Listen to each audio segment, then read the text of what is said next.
What if the most terrifying ritual was not one that summoned demons into smoke, but one that demanded you lock yourself away for 18 months alone with silence, shadows, and the slow unraveling of your own mind? The Book of Abramelon is whispered of as a grimoire unlike any other, not merely a manual of spells, but a doorway into a labyrinth where the walls are made of time, blood, and whispers.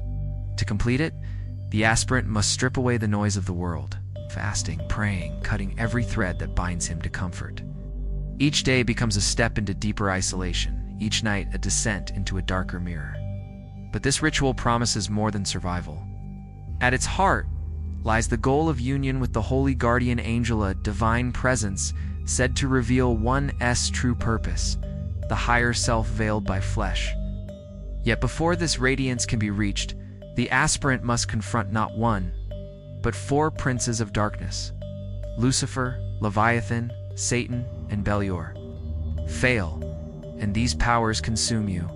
Succeed, and they bend to your will. The ritual is a razor's edge where holiness and damnation blur.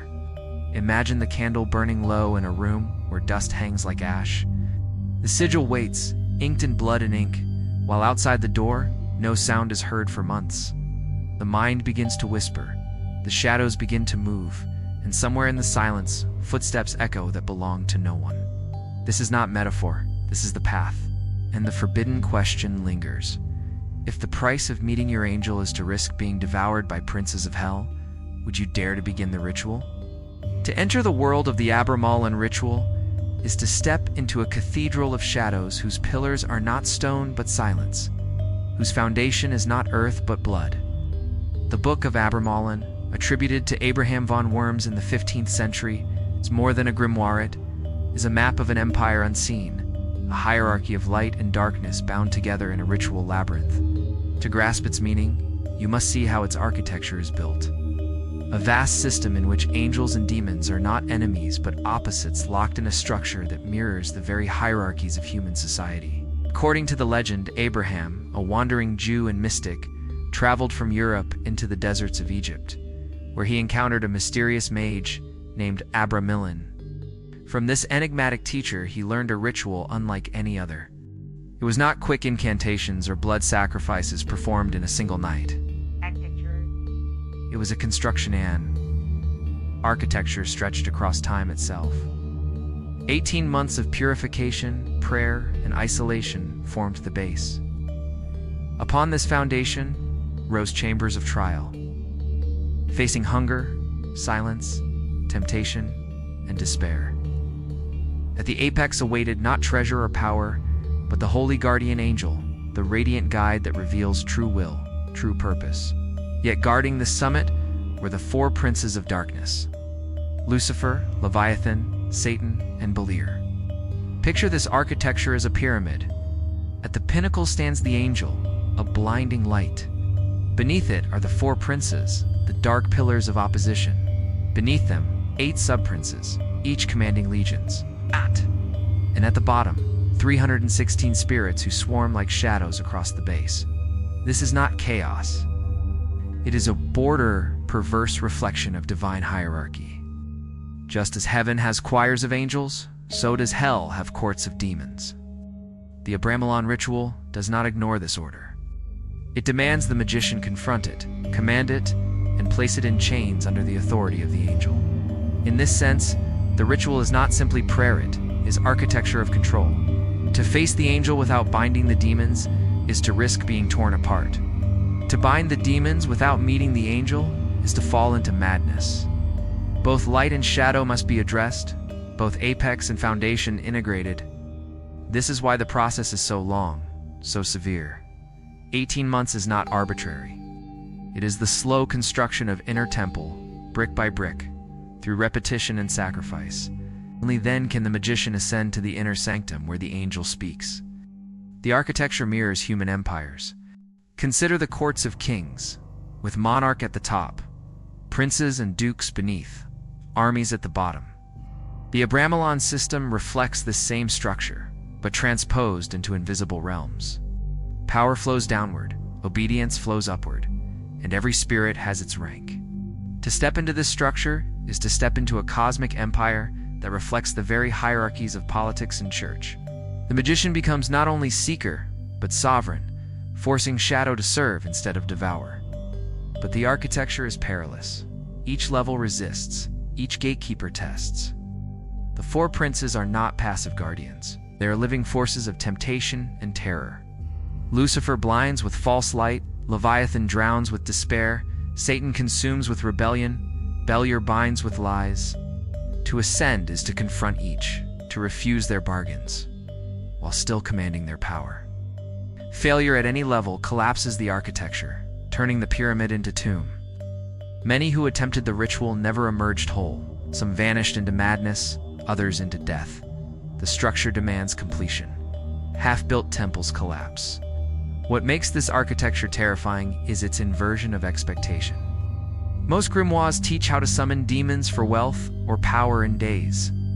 Abramelon demands years of sacrifice for a single encounter. Most rituals begin with circles drawn in chalk. Abramelon begins with 18 months of silence. It is architecture as ordeal, construction as crucifixion. The aspirant becomes the temple, the blood becomes mortar, the prayers become stones. In the end, the magician himself is the architecture of the vessel within which angel and demon meet. This explains why Aleister Crowley, in his obsession with Abramelon, attempted the ritual at Beliar House in Scotland. He sought to build this architecture within himself, to summon angel and command princes. But he abandoned the ritual halfway, leaving the temple incomplete. In its collapse, whispers of shadow spread. Locals spoke of hauntings, visions, suicides. Crowley himself admitted the unfinished work left fissures, a structure half-built and therefore cursed. The architecture of evil cannot be entered lightly, demands totality or exacts ruin. Symbolically, the ritual reveals the architecture of the psyche. The angel is the higher self, the true will. The four princes are archetypes of shadow, the repressed forces of desire, despair, rage, and deceit. The 316 spirits are fragments of unconscious impulses, legions of habits and obsessions. To complete the ritual is to integrate this architecture, to place shadow under sovereignty of light. In psychological terms, it is individuation. In occult terms, it is mastery. But either way, it is confrontation with the deepest architecture of being. And yet, the forbidden nature of this ritual lies in its political resonance as well. For if each person could ascend this architecture, commanding their own shadows, uniting with their angel, what empire, what church, what hierarchy could control them? None. A soul who has faced Lucifer and survived cannot be bound by bishop. A mind who has met angel cannot be shackled by king. This is why the Abramelon ritual was feared, whispered of, but rarely practiced. Its architecture threatens to dissolve all others. The Book of Abramelon, then, is not simply text, it is blueprint. It reveals the hidden pyramid of power that exists, both in the cosmos and within the soul. To read it is to see the scaffolding of existence, angels above, demons below, and humanity trapped between. To attempt it is to become architect yourself, rebuilding the soul as temple. To complete it is to stand in the holy of holies of your own being, crowned not by empire, but by union with truth. This is the architecture of evil, not because it glorifies darkness, but because it dares to name it, to integrate it, to enslave it. The ritual is evil to those who fear freedom, forbidden to those who guard power.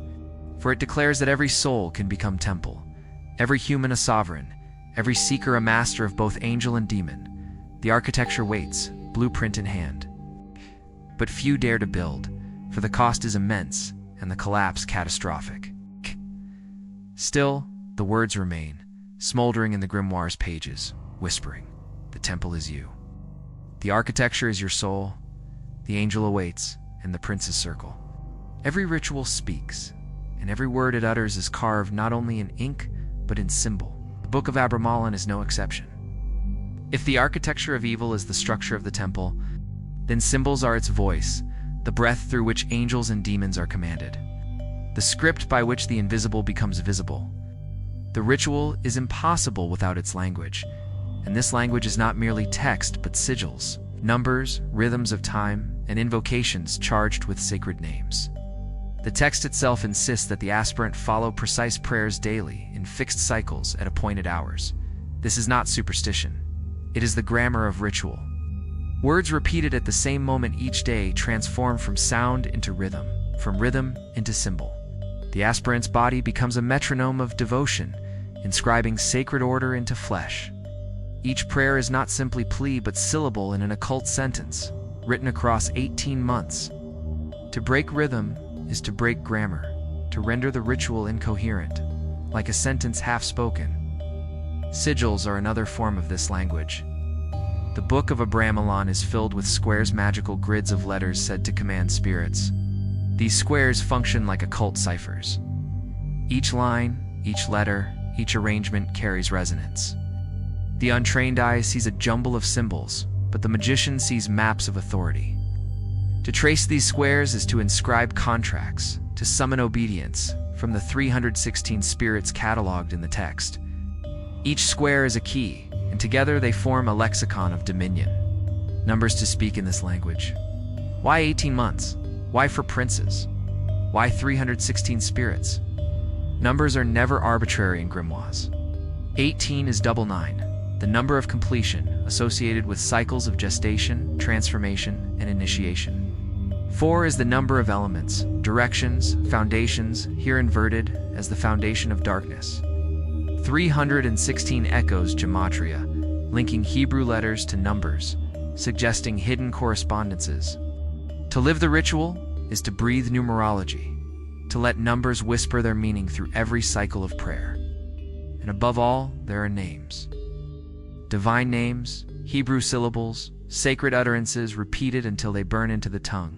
Modonai, Elohim, El Shaddai, said to bind demons, because they are symbols of authority older than time. To speak them in ritual is not simply to invoke, but to wield a key that locks and unlocks invisible chains.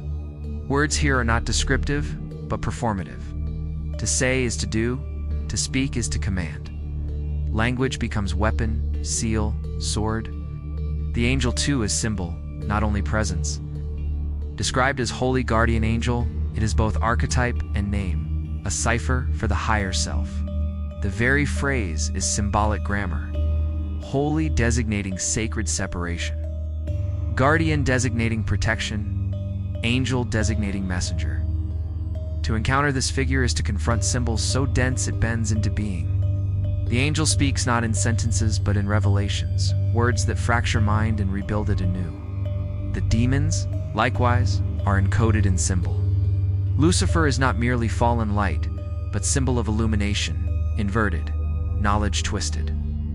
Leviathan is not only sea serpent, but symbol of chaos, abyssal unconscious. Satan embodies rebellion, the refusal of order, symbol of destruction and desire. Beliar represents deception, seduction by falsehood, symbol of lies clothed as truth. These four are not just beings, but words in the language of shadow. To face them is to read darkness fluently, to learn its grammar, to resist its seduction. The physical tools of ritual are themselves symbols. The robe, pure and white, symbolizes the aspirant's separation from worldly stain. The censer with its rising smoke symbolizes prayers ascending into unseen chambers. The candle's flame is both light of angel and lure of demon. Every object is a hieroglyph, a piece of the alphabet in which the ritual is written. To perform the rite is to step into a living text where every gesture, every object, every word participates in a single sentence of invocation. Even silence is symbol. 18 months of isolation are not only discipline, but language. Silence becomes a word whose meaning is surrender, whose grammar is patience, whose resonance is depth. In silence, the aspirant learns to hear the voices beneath voices, the symbols beneath words. Silence is not emptiness, but a lexicon of shadows, each whisper a syllable in the dialogue between angel and demon. The terrifying beauty of this symbolic language is its double edge. To speak it with mastery is to bind demons, to ascend to angel. To stumble in its grammar is to invite chaos, to unbind forces you cannot contain. The same word that sanctifies can blaspheme if mispronounced, the same sigil that commands can enslave if misdrawn. This is why the ritual is so feared. It requires fluency in a language that punishes error with destruction. The aspirant does not merely read this language, he becomes it. His life transformed into a sentence stretching across 18 months. But what does this reveal about humanity itself? The Book of Abramelon exposes the forbidden truth that language has always been ritual, that words have always been spells. Think of the courtroom where judgment is passed by words, the government where laws are spoken into being, the marketplace where contracts bind through ink and syllable.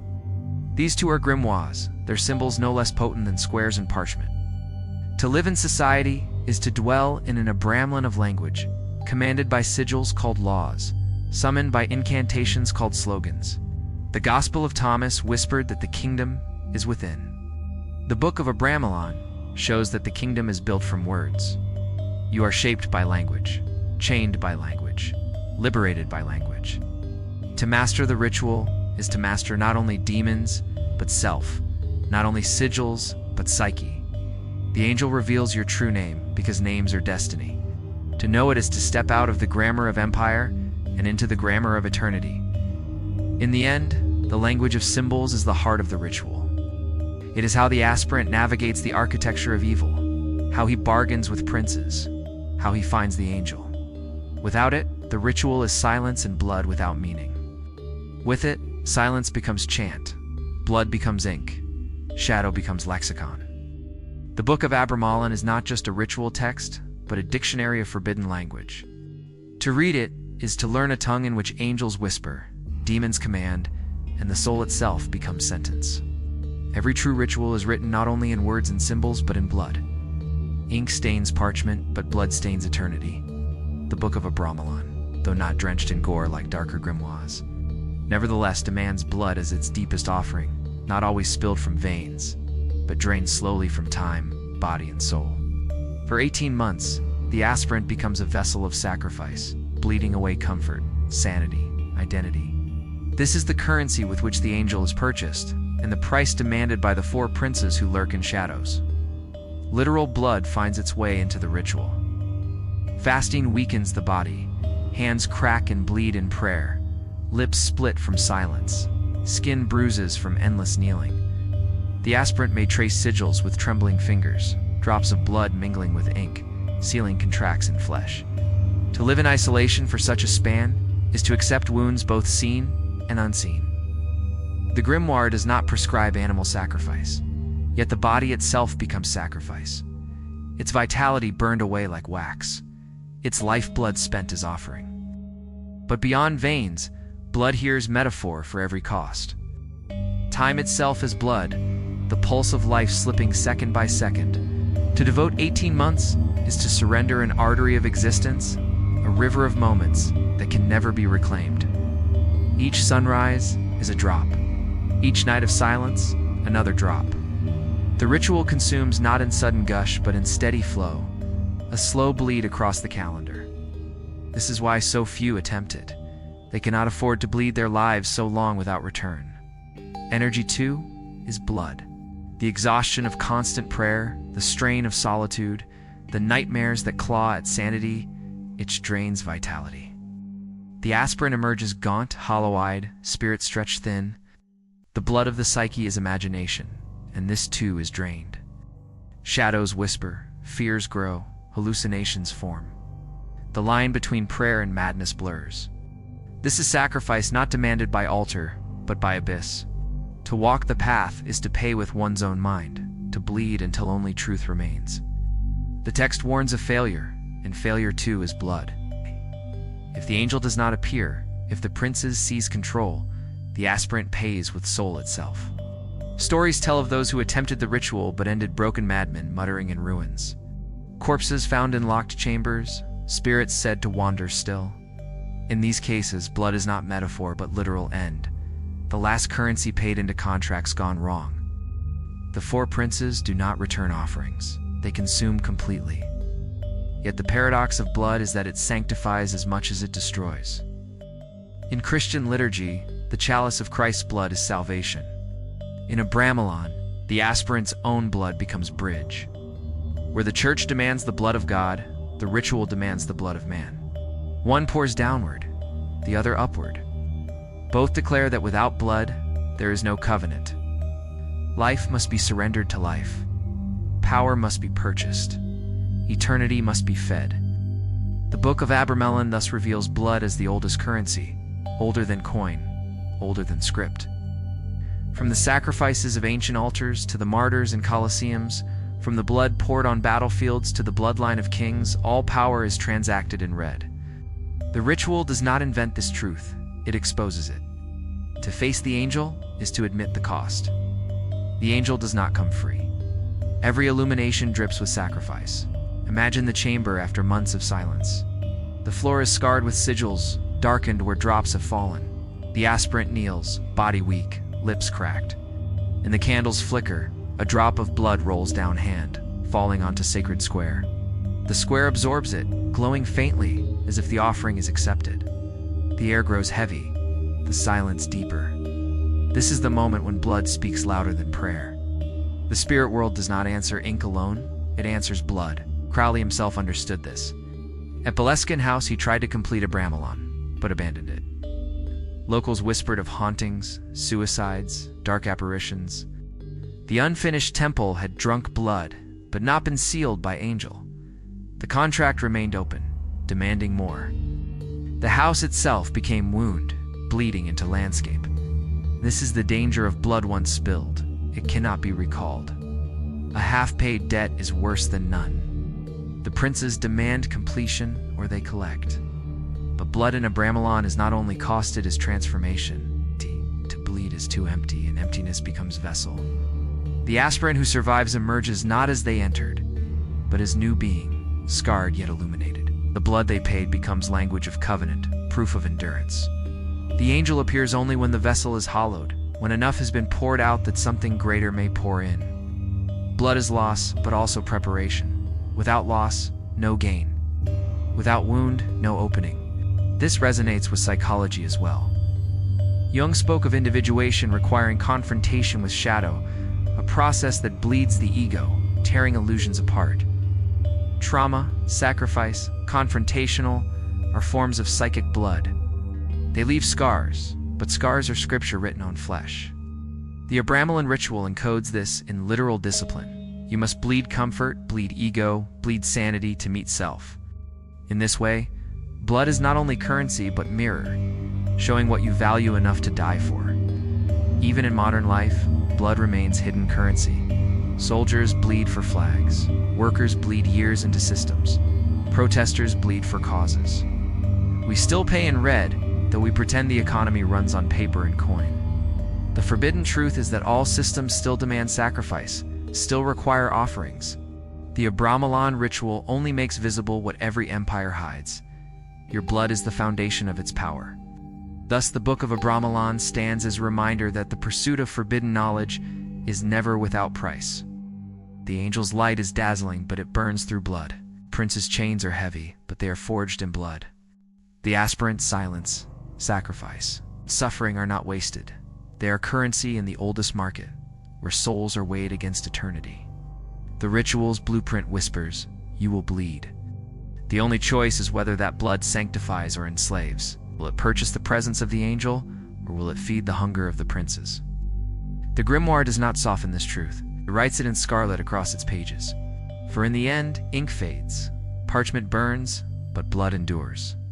Blood is the signature none can forge, the contract none can break, the price none can escape. And so the aspirant kneels, hands trembling, veins thin, eyes hollow. The floor is marked, the candle flickers. Another drop falls, vanishing into sigil. The silence deepens. The angel waits. The princes circle. Blood flows. The ritual continues. Every ritual is a negotiation, and every negotiation is a contract. The Book of Abramelon is not simply a sequence of prayers and silences stretched across 18 months. It is a pact written in the invisible ink of suffering, a contract sealed not only with words but with the blood and silence of the aspirant. Unlike Faust's infamous bargain, where man signs away his soul to the devil in exchange for fleeting power, Abramelon is a double-edged contract. The magician enters into covenant with the holy guardian angel, while simultaneously forcing the demons into contracts of submission. It is a cosmic courtroom where light and darkness, angel and demon, oath and threat converge into a single binding system. At its heart, the pact with the angel is covenant rather than bargain. It is not about transaction, but revelation. The aspirant sacrifices time, energy, sanity, and in return is granted communion with their higher self, the guardian that reveals true will. This covenant is sacred, asymmetrical. It cannot be earned like wage or purchased like commodity. It is a gift, but a gift unlocked only by endurance. Yet even here the structure of contract lingers. The 18 months are terms, the prayers are clauses, the purification is condition. To fail these terms is to breach covenant, and breach has consequences. The angel will not appear to the negligent. The pact demands fidelity, and fidelity must be proven through ordeal.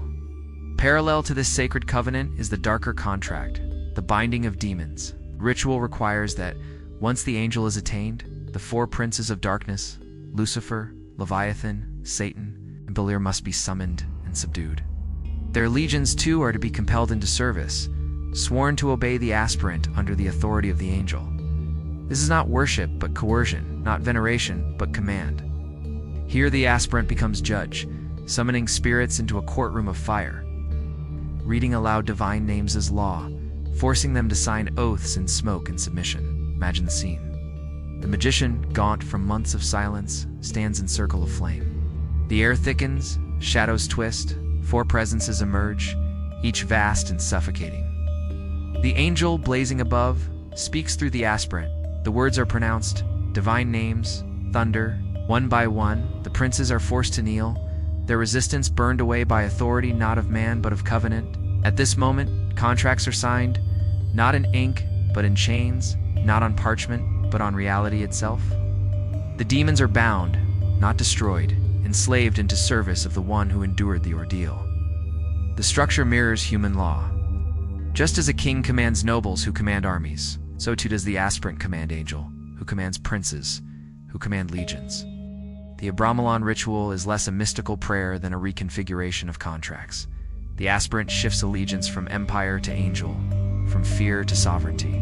In this sense, the ritual is profoundly political. It dismantles one set of contracts obedience to church. Submission to empire replaces it with another. Covenant with angel, dominion over shadow. To complete the ritual is to rewrite the law of one's own existence. But every contract carries risk. To sign without understanding is to be ensnared. To force demons without authority is to be overpowered. It's why the Grimoire demands completion. Halfway pacts are worst of all, leaving contracts open, demons unbound, obligations unmet. This is what haunted Crowley at Boleskine House. He began to negotiate, began to call forth, but failed to seal. The courtroom remained open, the contracts unsigned. Shadows spilled into cracks, binding the house itself into curse.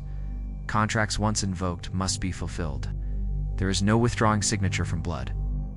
Psychologically, the contracts represent integration. The angel is pact with higher self. The demons are contracts with shadow. To refuse shadow is to remain enslaved. To command shadow is to integrate. The ritual forces the psyche into legal order. Desires, fears, obsessions, all must swear allegiance to conscious will. Failure to command leaves psyche fragmented, forces battling within. Success unites the self under angel sovereignty. In this sense, the Abramelon is less about spirits outside than contracts within.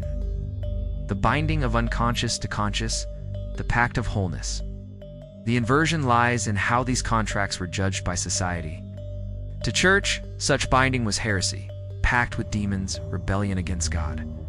But to the grimoire was sanctity, the only path to true divine union. In this inversion, the aspirant plays both roles, accused heretic in eyes of empire, but sovereign in eyes of eternity. The contract signed in silence outweighs the decrees shouted from cathedrals. The forbidden truth is that contracts of empire enslave, while contracts of ritual liberate. Modern life still echoes these structures. Employment contracts demand time, debt contracts demand life, political contracts demand loyalty. Each is a pact, written in secular ink but binding nonetheless. The Abramelon ritual unmasks these agreements, showing their architecture by making explicit what society hides. You bleed, you sign, you obey. The difference is only in honesty. The grimoire demands the pact openly. Empire demands it silently. To awaken through the ritual is to see that you are already bound by contracts, psychonomic, spiritual, psychological. The only question is who holds your signature. Is it the angel within or the empire without? Is it your shadow commanding you in secret, or you commanding shadow through authority of angel? The Abramelon ritual does not offer freedom from contracts. It offers sovereignty over them, teaches that pacts cannot be avoided, only chosen. Thus, the Book of Abramelon is not simply a grimoire of prayer, but a codex of contracts. It teaches how to write covenants with light and compacts with shadow, how to negotiate with the unseen forces that shape existence. It reveals that all life is contractual, that every relationship, every loyalty, every exchange is a pact. The only difference is whether you are slave or sovereign, pawn or judge. And so the aspirant, after 18 months, stands before angel and princes alike. The angel blesses, the princes swear, the legions submit, the contracts are sealed, the hierarchy restructured. The aspirant is no longer petitioner, but sovereign, no longer beggar, but ruler of inner court. The price was blood, the terms were ordeal, the clauses were silence. But the reward is dominion, the self unified, the shadows bound, the angel enthroned. This is the forbidden heart of the ritual. To step beyond empire's contracts, into covenant with eternity. To sign not with fear, but with sovereignty. To bind not only demons, but destiny. The Book of Abramelon whispers that you were always signing, always bound, always paying. The only question is whose contract you choose. Every forbidden text does more than transmit knowledge, it destabilizes morality. The Book of Abramelon is perhaps the most unsettling example, for it dares to sanctify what official religion condemned and condemns what official religion sanctified. To read its pages is to step into a hall of mirrors, where the labels of holy and evil twist and blur, where a path to angelic union runs through the summoning of demons, and where submission to light demands first a dance with shadow. This is the inverted moral code at the heart of Abramelon. The church told believers that summoning demons was sin, that to even speak their names was to invite damnation. To invoke Lucifer, Leviathan, Satan, and Beliar, not to worship them, but to bind them. In this inversion, the very act the church feared most becomes prerequisite for salvation. The aspirant cannot meet the holy guardian angel without first facing the princes of darkness. Here, the road to light runs through shadow, and the sin of the world becomes the sacrament of the ritual. This reversal is more than paradox. It is a challenge to the monopoly of moral definition. If summoning demons can be holy, then what else has been inverted? If obedience to church decrees is good, but disobedience leads to angel, then perhaps good is not good, and evil is not evil. Perhaps these words have always been tools of empire, labels glued to actions not by truth, but by power. The Abramelon ritual exposes this by forcing the aspirant to embody the inversion. To commit acts judged as sinful in order to achieve what is most sacred. Imagine the scene. The aspirant stands trembling, names of demons on lips, sacred symbols etched before them. In the cathedral, such words would damn. The chamber of Abramelon, they liberate. One act, two codes, two judgments. Which is true. Inversion leaves the seekers stranded between. To move forward, they must embrace paradox, trust that the angel awaits on the other side of sin. Psychologically, this moral inversion mirrors the integration of shadow. Society insists that lust, rage, ambition, and rebellion are evil, to be repressed. Yet psychology teaches that repression empowers them, turning shadow into tyrant. To integrate shadow, to name it, to confront it, to bind its path to wholeness. The Abramelon ritual enacts this truth in dramatic form. Demons must be called, not denied, bound, not destroyed, placed under sovereignty, not cast into denial. The inversion reveals that confronting evil is act of good, and that refusing confrontation in the name of virtue is itself destructive. The inversion also challenges notions of failure and success. In Empire's moral code, obedience is success and questioning is failure. In Abramelon's moral code, obedience to empire is failure, and questioning is the only path to angel. To lock yourself away, to refuse society's demands, to reject its rituals of labor and loyalty, these acts, condemned as selfish or insane, become holy. Conversely, to live righteously by empire's standard is to forfeit angel. Here again, the code flips. What looks like virtue to society is vice to eternity.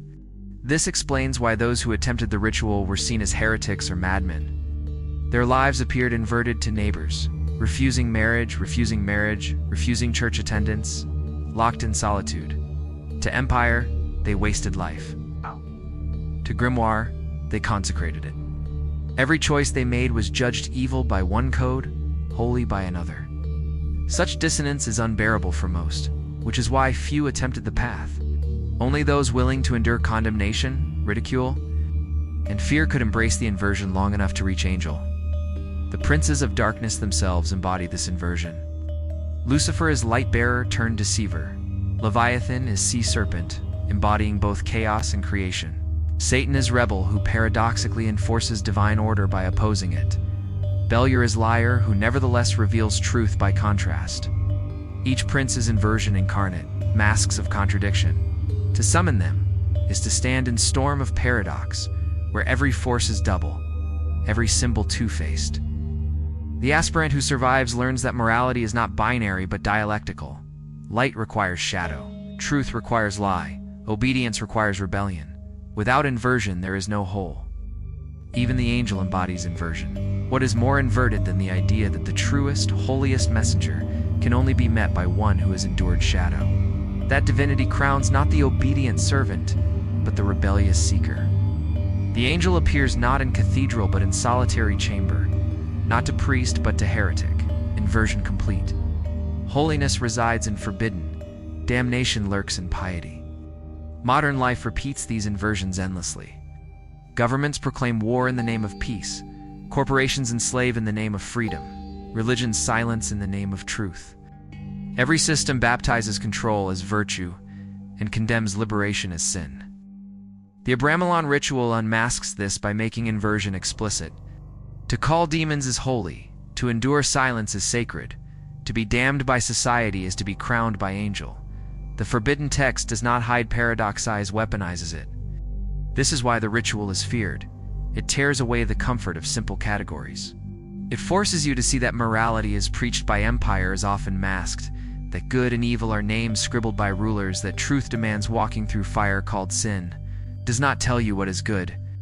It forces you to decide in face of contradiction. It does not erase evil, it makes you bind it consciously, inverts code so thoroughly that only awakening can follow. Imagine the aspirant emerging after 18 months, eyes hollow but burning with strange light. To neighbors, they are ruined, mad, perhaps possessed. To themselves, they are whole, crowned by angel, shadow subdued. Two judgments, inverted, irreconcilable. Who is right? The inversion denies resolution. Truth is not consensus, it is confrontation. Thus, the Book of Abramelon stands as monument to inverted moral code. It dares to sanctify summoning demons, to condemn obedience, to crown heresy as holiness. It reveals that labels of good and evil are fragile masks, torn apart by ritual. It teaches that to reach light, one must walk through shadow, and that, to embrace truth, one must defy empire. The forbidden truth is not that demons exist, but that confronting them may be holier than denying them. The Grimoire whispers, morality is not fixed but forged. Codes invert, names shift, labels collapse. It's only those who dare embrace paradox, who dare call sin holy and holy sin, can pierce veil and meet angel. For in the end, the inverted moral code is not aberration, it is the only path. The kingdom of light hides behind shadow, the angel behind princes, truth behind lie. To walk the path of Abramelon is to accept inversion as gateway, to step into paradox until it burns away illusion and leaves only reality. The Abramelon ritual seems at first like an anomaly, grotesque in extreme demand.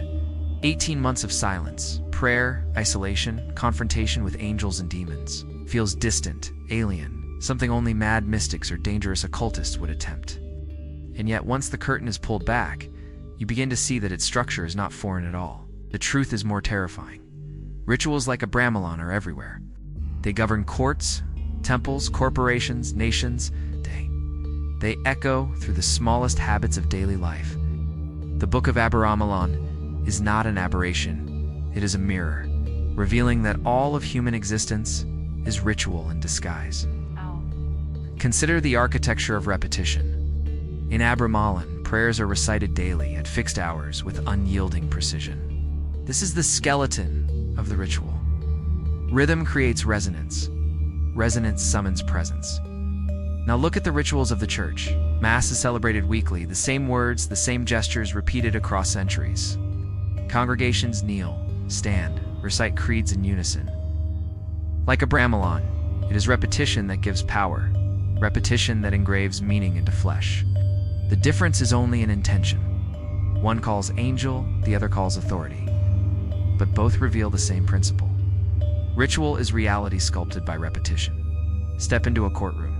Judge enters in black robe, all rise in silence. Oaths are sworn on sacred books. Words are spoken that change destinies. Guilty, not guilty. A gavel strikes, echoing like wand upon altar. This too is ritual gestures codified, symbols invoked, outcomes sealed.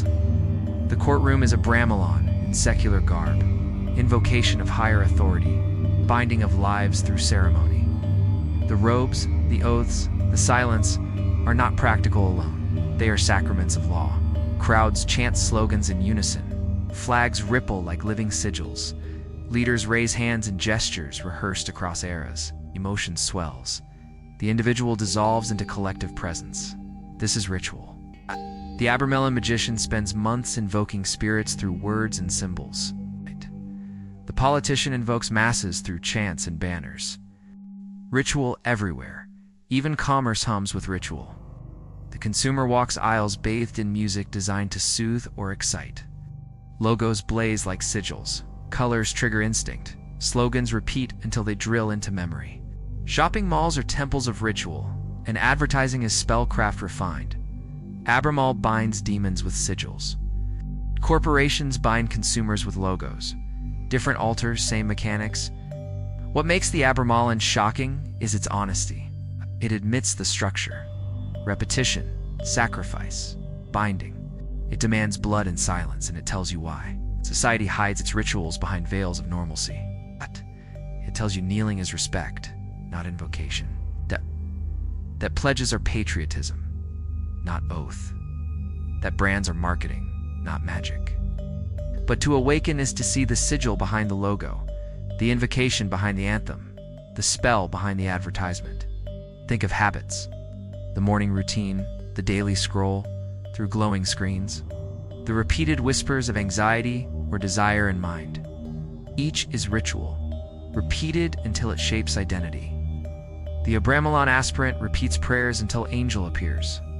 The modern soul repeats thoughts until shadow appears. Both summon presence, one divine, the other compulsive. Ritual is not confined to temple or grimoire. It is carved into neurons, etched into flesh. Every habit is invocation, every thought, repetition, a spell. Even blood as currency is echoed in daily life. Soldiers bleed in rituals of war, consecrating nations. Workers bleed hours in rituals of labor, consecrating economies. Protesters bleed in rituals of resistance, consecrating causes. Abramelon makes blood explicit. Society masks it as duty, career, sacrifice. But the structure remains. Systems are fed by human offering, whether to angel, demon, or empire.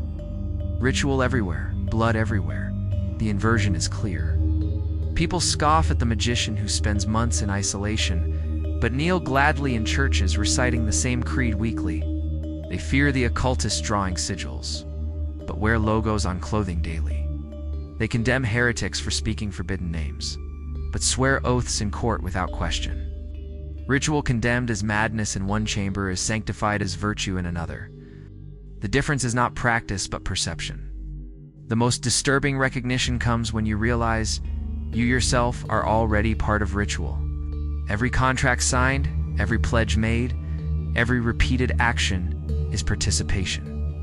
You chant when you recite slogans. You bleed when you sacrifice time. You invoke when you obey. The question is not whether you perform rituals, you always do. The question is whether you know whose ritual you are enacting. Are you invoking your angel or feeding an empire? Are you binding your demons or are they binding you? And that you are already magician, already participant. You may never lock yourself away for 18 months, but your life is already a long invocation. Your daily habits are prayers, your contracts are pacts, your silence is offering. The grimoire only strips away disguise, showing ritual naked. Imagine the aspirant's chamber. Silence stretches, sigils glow faintly, prayers repeat. Now imagine a stadium at night. Chants roar, lights blaze, hands lift in unison. The scale differs, the symbols change, but the mechanics are identical. Both are circles of invocation. Both summon presences. Both shape reality. One calls angel, the other calls empire. Ritual everywhere, binding everywhere. And so, the Book of Abramelon becomes more than manual of magic. It is mirror of existence, whispers. Your life is already a rite. Your day's already a liturgy. Your habits already a spell. You are the priest, the sacrifice, the summoner. The only choice is whether your ritual ends in angel or in shadow, in awakening or in bondage. For ritual cannot be escaped. Awakening in the Abramelon ritual does not come like gentle sunrise. It erupts like lightning in a locked chamber, tearing through silence with revelation that cannot be unseen. For 18 months, the aspirant has bled time, sanity, and flesh, whispering divine names, warding off shadows, enduring isolation. Then, in the stillness, something shifts. The veil trembles. The angel arrives. But the awakening is not only in that moment. It is in the recognition that the ritual has already transformed everything. The aspirant, the angel, the demons, the very architecture of reality were always inside. To awaken through Abramelon is to realize that the holy guardian angel is not external savior descending from heaven, but the highest stratum of the self unveiled. All along, the angel was buried beneath noise, distraction, empire. The 18 months were excavation, tearing away illusion until only essence remained. The angel is not other, it is mirror, the true face behind masks. Awakening is the recognition that divinity has always lived within, chained by fear and silence, waiting to be invoked. But the path to this revelation runs through terror. Before the angel comes, the four princes appear. Lucifer with burning false light, Leviathan with abyssal despair, Satan with consuming rebellion, Beliar with intoxicating lies. Awakening requires that you face them, not as distant demons, but as shadows of your own psyche. Lucifer is your pride, Leviathan your despair, Satan your rage, Beliar your deceit. To confront them is to confront yourself. Awakening reveals. The abyss you feared was within all along. Binding them is binding your own darkness. The contract is psychological integration written in blood. The terror of this realization is profound. For centuries, you may have believed demons lurked outside, angels descended from above, salvation came through institutions. Awakening shatters this. The battlefield was never external, it was always your mind, your soul. The angel is your higher self, the demons are your shadows, the ritual is your life. To awaken is to collapse the divide between myth and self, to realize the grimoire was never about parchment, but about psyche. This is the forbidden truth the Book of Abramelon conceals in plain sight. You were the ritual all along. And once you awaken to this, you cannot return. You see ritual everywhere, contracts everywhere, blood everywhere. See your habits as prayers, your signatures as pacts, your silences as offerings. The system is exposed. Church, empire, corporation, they all function as magicians, binding masses into rituals, commanding legions through repetition. You see logos as sigils, courts as temples, governments as grimoires of law, awakening tears away illusion of secular life, revealing it as a cult ceremony disguised. The terror deepens. You have always been participating, even when blind. But awakening is not despaired, is sovereignty. The aspirant crowned by angel emerges not enslaved, but free. For once you see the ritual, you may choose. You may bind your shadows instead of being bound. You may direct your habits instead of obeying them. You may reclaim your blood as offering to truth instead of empire. Awakening gives no comfort, but it gives clarity.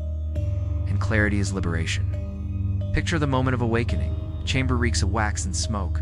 The sigils pulse faintly. Aspirant kneels, body wrecked but spirit aflame.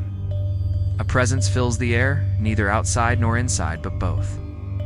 The angel speaks not in words, but in knowing. The demons bow, shadows shudder. The aspirant weeps, for they see themselves at last. This is not vision of wings and halos, but of integration. The angel is them, the demons are them. The ritual is them. Awakening is not receiving new truth, but remembering old truth buried beneath centuries of lies. The forbidden danger of awakening is that it cannot be controlled by empire. A soul who has faced demons cannot be manipulated by slogans. A mind who has met angel cannot be shackled by creed. Institutions fear this more than heresy, for awakened individuals cannot be ruled. This is why the Abramelon ritual remained whispered, feared, suppressed. It creates sovereigns, not servants. Awakened ones cannot be chained. They may bleed, but they do not bow.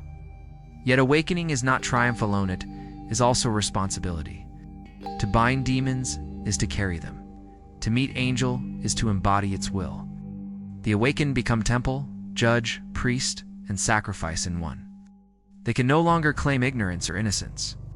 Every act becomes ritual, every choice invocation. Awakening crowns, but also burdens. Few can endure it, fewer can sustain it. Many collapse, preferring blindness. The Grimoire warns of this. Half-finished temples collapse on their builders, and so awakening is razor's edge. It liberates, but it scars. It crowns, but it crucifies. It reveals, but it isolates. The awakened cannot return to empire, cannot kneel before false rituals, cannot pretend the kingdom is elsewhere. They live haunted by clarity, pierced by paradox. Yet this is the gift. To see is to be free, and freedom is worth every wound. The Book of Abramelon whispers this forbidden truth across centuries. The angel is within, the demons are within, the ritual is your life. You have always been summoner and summoned, priest and offering. Awakening is not escape from ritual, but recognition of it. And once you know, you cannot unknow. The only choice is whether to walk blindly in rituals of empire, or to awaken and build temple of your own soul. Thus, awakening through Abramelon is not about conjuring spirits in smoke, it is about seeing through smoke of illusion. It is about realizing the architecture of evil was a blueprint of psyche, the language of symbols was grammar of self, the blood was your sacrifice. The contracts were your choices, the inversion was your liberation. The grimoire is mirror. To read it is to see yourself. To complete it is to awaken. An awakening is the most forbidden act of all. The silence ends, but the ritual does not. The angel whispers, the princes still circle, and the temple is your soul. Would you dare complete the rite, or remain bound in unseen contracts? Comment your thoughts, subscribe, and return for the next revelation will descend deeper into forbidden fire.